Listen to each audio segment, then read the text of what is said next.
तर अगम आहे, सुगम आहे, येताही येते जाताही येते. लक्षात घ्या, एवढं सोपं नाही आहे. म्हणून हात धरोनी न्यामज आता, हात अगम निगम सुगमाला, तो मार्ग जर सुगम बनवायचा असेल, सुगम म्हणजे सोपा, अगम म्हणजे एंट्री करणे. हो, अगम निगम. पूर्वीच्या सिनेमा टॉकीज पहा, त्याच्यावर लिहिलं आहे, गेटवर लिहिलं राहते अगम निगम. निगम येण्याचा मार्ग, जाण्याचा मार्ग, त्याला म्हणतात अगम. तुम्हाला आता येण्याचा मार्ग भेटला म्हणून तुम्ही इथं आले. आता कुठे जायचं आहे तो मार्ग भेटला पाहिजे. आता आपल्याला जायचं कुठे आहे, कुठं जा तुम्ही. आता हे संपल्यावर कुठं जाणार आहे, तुम्ही कुठं जाणार आहे, पुण्याले. तू कुठं जाणार आहे, घरी. जिथून आला तिथंच, जिथून आला तिथेच. तो खाण्याचा बैल असते, तो दिवसभर फिरते. मग या गावून त्या गावून जाते काय, नाही नाही, दिवसभर फिरते पण तिथंच. आपला परमार्थ कसा सुरू आहे, सगळं सुरू आहे पण तिथंच. ना कोणाचा काम गेला, ना कोणाचा क्रोध गेला, ना कोणाची माया गेली, ना कोणाचा अहंकार गेला. आणि जिथच्या तिथंच, तिथं जाऊ आम्ही. काय परिवर्तन आहे आमच्यात, एवढंच आहे आपल्यात परिवर्तन. 44 वर्षापासून काळे महाराजचा ऐकतो. किती वर्षापासून, 44. लक्षात घ्या, काळे महाराज मेल्यावर सांगत, पूर्ण मरेपर्यंत ऐकलं, मारून टाकला पण तो धरलो नाही. लक्षात घ्या. अरे कुठंतरी सिंहावलोकन करा. सिंहावलोकन म्हणजे थोडं पुढं चालला का सिंह मागं पाहिजे. तो 12 हात पुढे चालते, सिंह किती हात, 12 हात पुढे चालते, मासा मागं पाहते. कशासाठी पाहते, चालल्यानंतर मी पुढे आलो की तिथं जाओ. लक्षात घ्या. म्हणून अगम आणि, अरे ज्याच रस्त्यानं आलो त्याच रस्त्यानं जाणार आहोत आपण. घरच्या रस्त्यानं आलो घरीच जाणार. आता घरच्या रस्त्यानं आलो, आता गंगा मायजवळ जाणार. याला म्हणतात अगम निगम. एक ज्ञानेश्वरी मध्ये ओवी आहे, निगिजे पूर्वेचिया घरा, येईजे पश्चिमेचिया मोहरा. जवळजवळ मंदिराला 2 दारं असते, एक एंट्री करण्याचं, एक बाहेर निघण्याचं.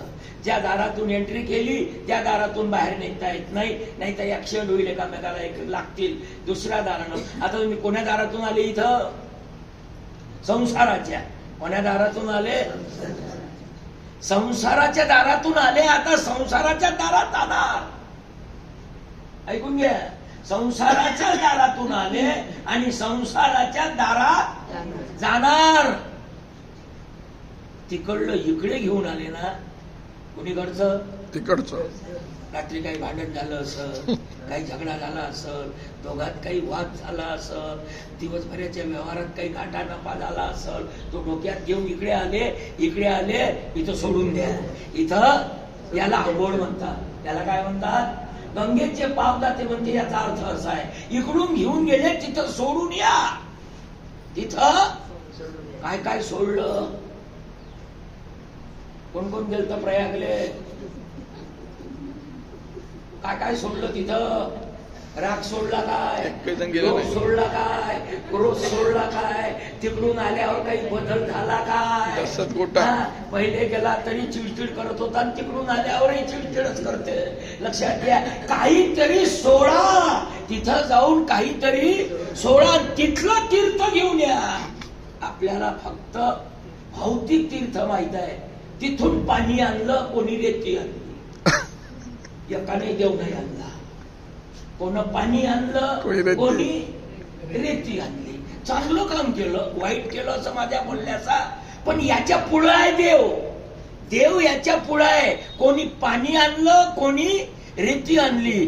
तिथलं अध्यात्म आणलं का, तिथली साधना आणली का, तिथला त्याग आणला का, तिथली तपश्चर्या आणली का?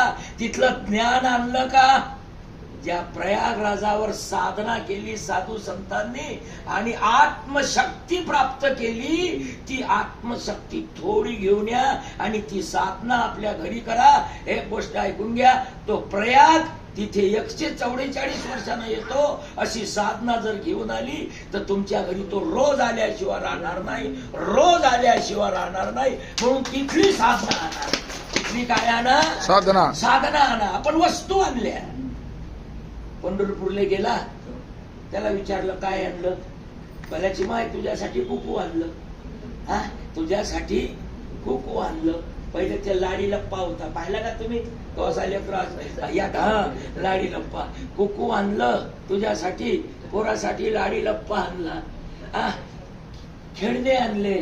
लक्षात घ्या, देव घ्या कोणी, देव घ्या कोणी, देव घ्या कोणी, दैव घ्या कोणी. महाराज पंढरपूरून आले, साऱ्या गावात फिरले, पंढरपूरून मी देव आणला. काय आणला? देव आणला. देव घ्या कोणी म्हणा. इथून गंगा माय घेऊन जा.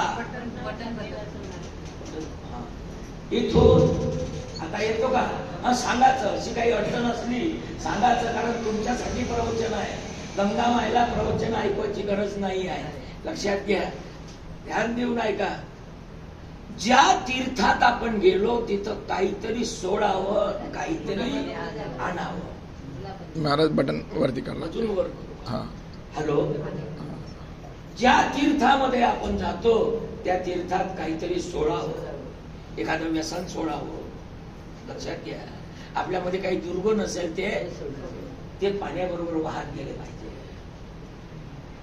तेव्हा शुद्ध देहामध्ये पुण्याचं प्रागट्य तयार होतं. तेव्हा ध्यान द्या थोडस. लोखंडाला जर परीस लागला तर सोनं होते.